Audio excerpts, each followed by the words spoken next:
सभी किसान भाइयों को मेरा नमस्कार। आज के इस वीडियो के माध्यम से हम बात करेंगे आलू की सफल एवं उन्नत वैज्ञानिक खेती के बारे में। आलू में कौन सी कीट एवं बीमारियां आती हैं, स्प्रे शेड्यूल कब और कितना देना है, लगाने का उचित समय कौन सा है, खेत की तैयारी कैसे करें, खाद एवं उर्वरक की मात्रा कौन सी दें और कितनी दें, और इसके साथ साथ हम बात करेंगे प्रति एकड़ लागत लाभ मुनाफा के बारे में, नेट प्रॉफिट कितना होता है। और चलिए वीडियो की शुरुआत करते हैं और बात करते हैं सबसे पहले खेत की तैयारी का। तो आपको एक गहरी जुताई कराना है और इसके बाद फिर आपको 2 बार साधारण कल्टीवेटर से जुताई करना है। खेत को समतल बना लेना है और मिट्टी को भुरभुरा बना लीजिए रोटावेटर की मदद से। और इसके साथ जब अंतिम जुताई आप कर रहे हों उस समय आपको 2 ट्रॉली गोबर की खाद प्रति एकड़ की दर से खेत में मिला देना है। और इसके साथ साथ फिर आपको 2 बोरी जो नीम की खली है उसको भी आपको खेत में मिला देना है। और मिलाने के बाद फिर आपको बेड मेकर या फिर आप बेड राइजर से ठीक तरीके से आप बेड बना लीजिए, क्योंकि आलू की खेती बेड विधि से ही करने पर अच्छा उत्पादन मिलता है, इसलिए बेड बना लीजिए। बात करते हैं मिट्टी की। तो आलू की खेती के लिए आपको बलुई दोमट मिट्टी, रेतीली मिट्टी और पीली मिट्टी, काली मिट्टी, सभी प्रकार की मिट्टियों में आलू की खेती की जा सकती है, जिसमें उपयुक्त जीवाश्म की मात्रा हो और उत्तम जल निकास की व्यवस्था होना बहुत ज़रूरी है किसान भाइयों। तो आप आलू की खेती 6 से 8 pH वाली मिट्टी में आसानी से कर सकते हैं। अब इसके बाद बात करते हैं तापमान की। तो आलू की खेती के लिए अलग अलग राज्यों में अलग अलग टेम्परेचर होता है, इसलिए तापमान का होना बहुत ज़रूरी है, क्योंकि उचित तापमान होगा तभी कंदों का विकास अच्छा होता है। तो आलू की खेती करने के लिए हमें जो उचित तापमान है उसका विशेष ध्यान रखना चाहिए और उसी के अनुसार हमें आलू की खेती करनी चाहिए। दिन का तापमान 25 से 30 डिग्री सेल्सियस और रात का तापमान 14 से 15 डिग्री सेल्सियस, कंद बनते समय 18 से 20 डिग्री सेल्सियस तापमान की आवश्यकता होती है। और इस तापमान पर आलू की जो ग्रोथ है वो बहुत अच्छी होती है। यदि तापमान कम और ज़्यादा होता है तो आलू के उत्पादन पर विपरीत असर पड़ता है किसान भाइयों, इसलिए टेम्परेचर का ध्यान रखना बहुत ज़रूरी है। बात करते हैं अगले टॉपिक की और जानते हैं लगाने का जो सूटेबल टाइम है, बुआई का जो उचित समय है उसके बारे में।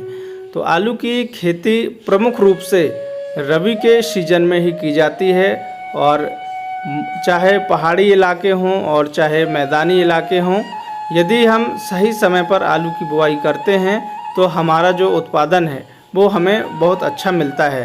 तो आलू की खेती के लिए यदि हम बात करें अगेती में, तो आप सितंबर के अंतिम सप्ताह से लेकर 15 अक्टूबर तक बुआई कर सकते हैं किसान भाइयों। और यदि आप मध्य अक्टूबर में बुआई करते हैं तो आपकी जो फसल है वो अगेती में आती है।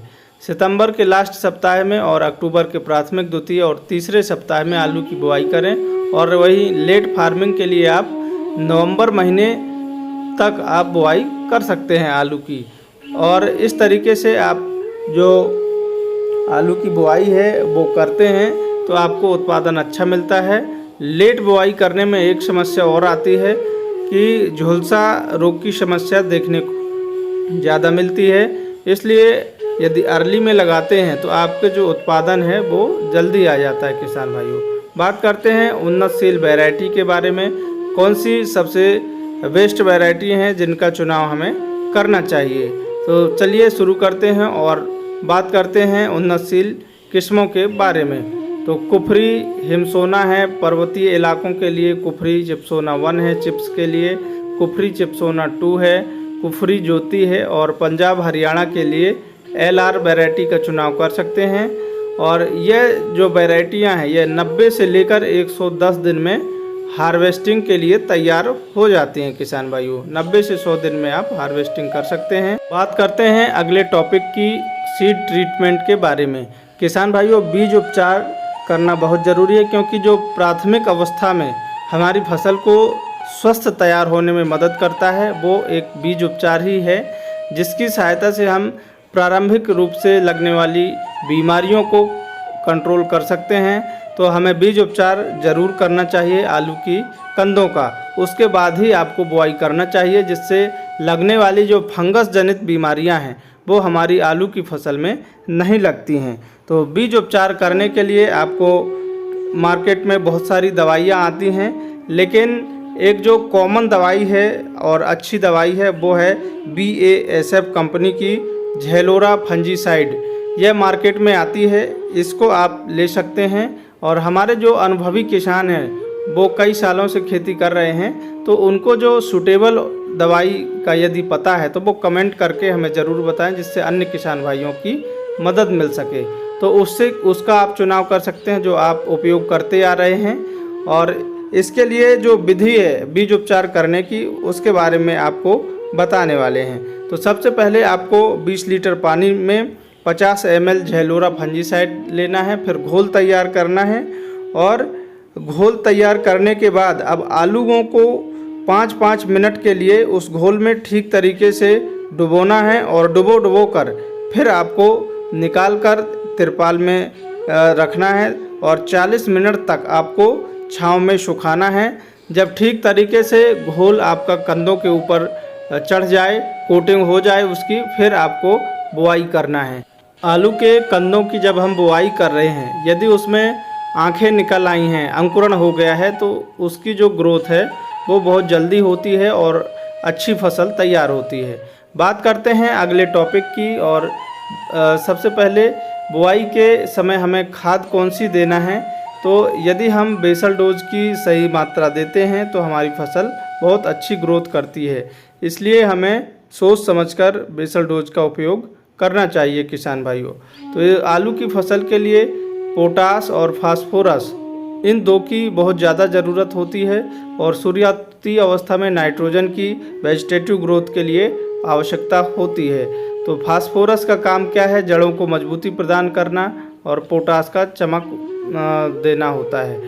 प्रति एकड़ बुआई के समय खाद की बात करें तो 2 बोरी DAP और 3 बोरी SSP खाद, 1 बोरी म्यूरेट ऑफ पोटास और 10 किलोग्राम रीजेंट दानेदार आपको लेना है किसान भाइयों। अब रीजेंट दानेदार क्यों लेना है? क्योंकि जो आलू की फसल है उसमें कटवर्म की समस्या देखने को मिलती है, दीमक की समस्या देखने को मिलती है, जो हमारे कंदों को खराब कर देते हैं। इसलिए हमें रीजेंट दानेदार ग्रेन्युलर फॉर्म का उपयोग ज़रूर करना चाहिए बुआई के समय। और इन खादों का यदि आप उपयोग कर देते हैं तो जो आलू की वेजिटेटिव ग्रोथ है वो बहुत अच्छी होती है। और पोटास का यदि आप प्रयोग करते हैं तो आलू के जो कंदों की चमक है और जो साइज है वो काफ़ी अच्छा देखने को मिलता है, जिससे मार्केट वैल्यू भी अच्छी मिलती है और उत्पादन पर हमारा अनुकूल असर पड़ता है किसान भाइयों। तो इन खादों का आप उपयोग ज़रूर करें। और इसके बाद जब ये हो जाए तो फिर आपको क्या करना है, अगले टॉपिक की ओर चलते हैं, बात करते हैं बुआई की विधि।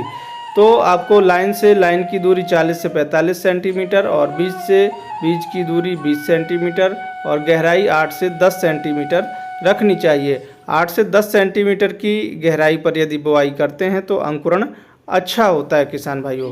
बात करते हैं अगले टॉपिक की। और प्रति एकड़ बीज दर कितना लगता है? तो आलू का कंदों का वजन यदि 25 से 45 ग्राम है, नॉर्मली इतना ही होना चाहिए, तो फिर आपको बीज की जो मात्रा है वो आपको लगभग ये कंद के साइज पर निर्भर करता है। यदि आपका कंद का वजन 25 ग्राम है तो उसके लिए बीज दर अलग लगेगी। यदि आपके कंद का वजन 45 ग्राम है तो अलग लगेगी। 40 ग्राम का यदि आलू का कंद है तो 20 से 25 क्विंटल प्रति एकड़ बीज की ज़रूरत पड़ती है।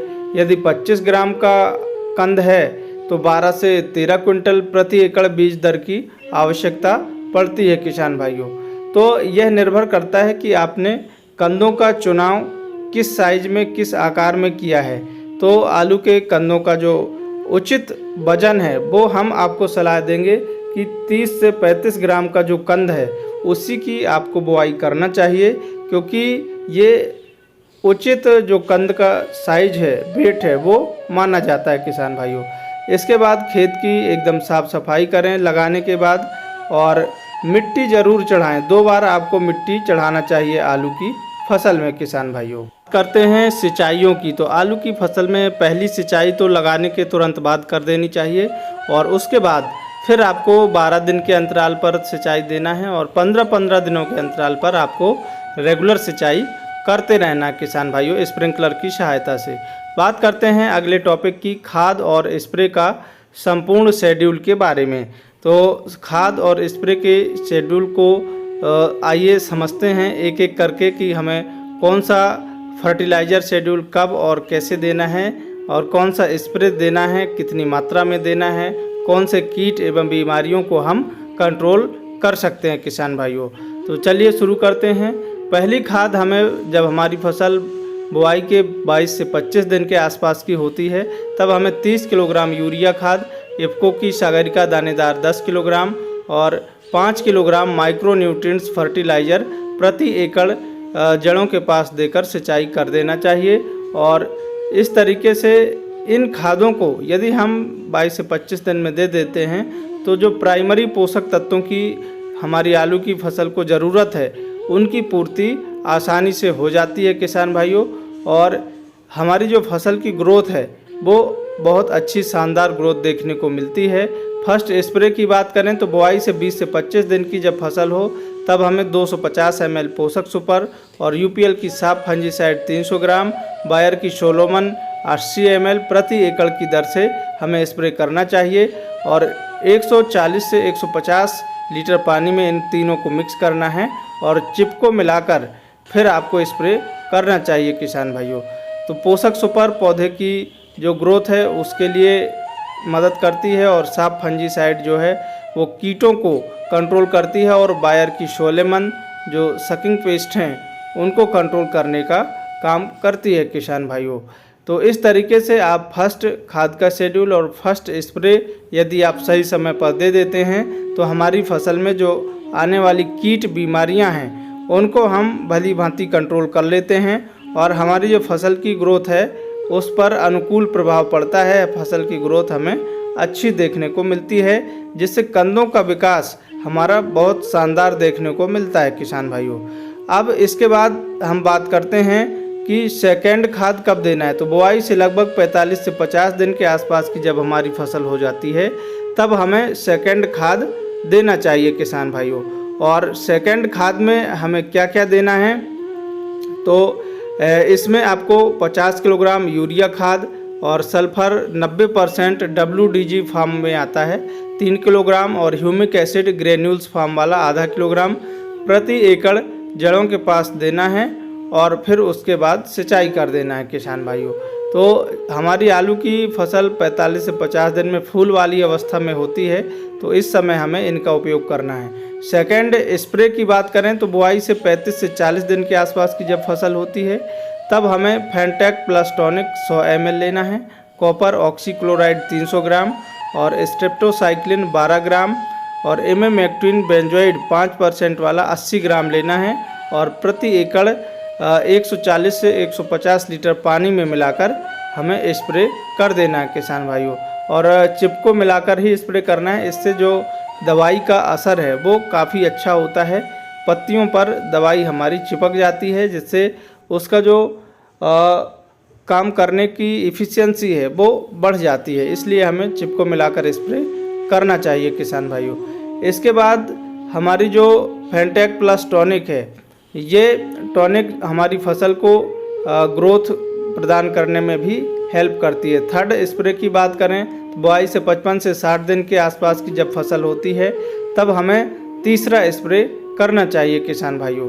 इसके लिए आपको बोरॉन B20% 150 ml और बायर की मेलोडी डिओ फंजीसाइड 400 ग्राम लेना है और बायर की सोलोमन 120 ml प्रति एकड़ की दर से 150 लीटर पानी में मिलाकर हमें स्प्रे करना चाहिए।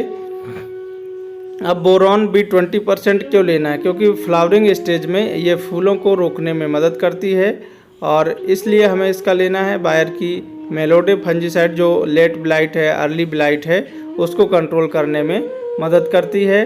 तो पहली खाद 22 से 25 दिन, दूसरी खाद 45 से 50 दिन में हमें देना है।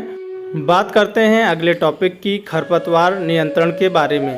तो तो सबसे अच्छा बेस्ट तरीका होता है आप निराई गुड़ाई करके ही खरपतवारों को कंट्रोल करें, क्योंकि निराई गुड़ाई करने से हमारे जो खरपतवार हैं वो आसानी से निकल भी जाते हैं, और दूसरा रासायनिक का उपयोग करने से हमारी फसल में जो झटका लगता है वो भी नहीं लगता है। तो बुआई के 72 घंटे के अंदर यदि आपकी फसल में खरपतवार का ज़्यादा प्रकोप है तो आपको पेंडिमेथिलीन 30% ईसी वाली आती है, उसको प्रति एकड़ 1 लीटर 200 लीटर पानी में मिलाकर स्प्रे करना चाहिए किसान भाइयों। 72 लीटर मतलब जैसे आज आपने बुआई की है तो अगले दिन शाम के समय उपयोग कर सकते हैं। पानी लगाने से पहले आपको स्प्रे करना है और फिर उसके बाद आपको पानी लगा देना, सिंचाई कर देना है। तो 72 घंटे के अंदर आपको पेंडिमेथिलीन 30% ईसी का स्प्रे करना है। तभी करना है जब खरपतवार आप कंट्रोल ना कर पाएँ या खरपतवारों का आपको प्री इमरजेंस के रूप में कंट्रोल करना है, तब प्री इमरजेंस हर्बिसाइड है ये पेंडिमेथिलीन। तो इसका आप स्प्रे करके आसानी से खरपतवारों को उगने से पहले ही कंट्रोल कर सकते हैं। अब बात करते हैं अगले टॉपिक की। प्रति एकड़ लागत जो हमारी लगती है 40,000 के आसपास लागत लगती है यदि आप वैज्ञानिक तरीके से खेती करते हैं, जैसा हमने आपको बताया है किसान भाइयों। आलू की फसल में विशेष रूप से कुछ सुरक्षा, सावधानी और महत्वपूर्ण तथ्य हैं जो आपको ध्यान में रखना चाहिए। जैसे जब भी आप आलू की खेती करें तो आपको सिंचाई की विशेष ध्यान रखना चाहिए। आपको सिंचाई 10 से 12 दिनों के अंतराल पर करते रहना चाहिए। खरपतवारों का जो नियंत्रण है वो सही समय पर करना चाहिए। और मिट्टी में सबसे जो महत्वपूर्ण आलू की फसल में महत्वपूर्ण बात होती है वो है मिट्टी आपको सही समय पर चढ़ाना है, अर्थिंग अप करना है, क्योंकि इससे कंदों का जो विकास है वो अच्छा होता है। और यदि कंद हमारे सूर की डायरेक्ट कांटेक्ट में रहते हैं, खुले हुए रहते हैं, तो उनमें हरापन आ जाता है ना। तो हरापन ना आए इसलिए हमें सही समय पर मिट्टी ज़रूर चढ़ाना है। कम से कम आपको 2 बार मिट्टी चढ़ाना चाहिए। कीट एवं बीमारियों को कंट्रोल करने के लिए हमने आपको जो स्प्रे शेड्यूल बताए हैं उनका सही समय पर आपको उपयोग स्प्रे करना है, क्योंकि कीट एवं बीमारियां यदि आप कंट्रोल कर लेते हैं तो आपकी जो आलू की उत्पादन क्षमता है वो ऑटोमेटिक बढ़ जाती है, बहुत अच्छी होती है। इसके अलावा आलू की फसल में अगेती झुलसा और पछेती झुलसा, इन 2 बीमारियों की बहुत ज़्यादा समस्या होती है। इसकी वजह से हमारी आलू की फसल पूरी की पूरी नष्ट हो जाती है। तो अगेती झुलसा और पछेती झुलसा को समय रहते आप कंट्रोल ज़रूर करें। तीसरी जो आलू की समस्या है वो है पाला पड़ने की समस्या। हमारे भारत में कई ऐसे क्षेत्र हैं जहां ठंड बहुत ज़्यादा पड़ती है, तो पाला पड़ने की समस्या यदि आपके क्षेत्र में है तो आपको ध्यान रखना है कि आपको ठंड जब हो पड़ने वाली हो तो उससे 1 दिन पहले 2 दिन पहले आपको सिंचाई कर देनी है फसल में, जिससे नमी रहेगी पौधे की जड़ों के पास, तो उसमें पाले की समस्या कम आती है किसान भाइयों। फिर भी यदि आप रासायनिक में उपयोग करना चाहते हैं तो पाला पड़ने पर आपको यूपीएल की मैकेरिना मार्केट में आती है, उसका आपको उपयोग करना चाहिए, उसका स्प्रे आपको करना चाहिए किसान भाइयों। इसके अलावा आलू की फसल में पीला और नीला स्टिकी ट्रैप लगा दीजिए, फेरोमोन ट्रैप लगा दीजिए। इससे जो सकिंग पेस्ट हैं वो ऑटोमेटिक कंट्रोल हो जाते हैं और आपको स्प्रे कम करना पड़ता है। साथियों, आज के वीडियो में हमने आलू की खेती की संपूर्ण जानकारी आपको बताई है। यदि कोई टॉपिक छूट गया है तो आप कमेंट करके हमें ज़रूर बताएं। वीडियो यदि पसंद आया हो तो वीडियो को लाइक करना ना भूलें और ऐसी ही इन्फॉर्मेटिव जानकारी पाने के लिए चैनल को हमारे सब्सक्राइब ज़रूर कर लें, जिससे आने वाली वीडियो आपको मिलती रहें। इसी के साथ सभी किसान भाइयों को जय जवान, जय किसान, जय विज्ञान, जय श्री राम।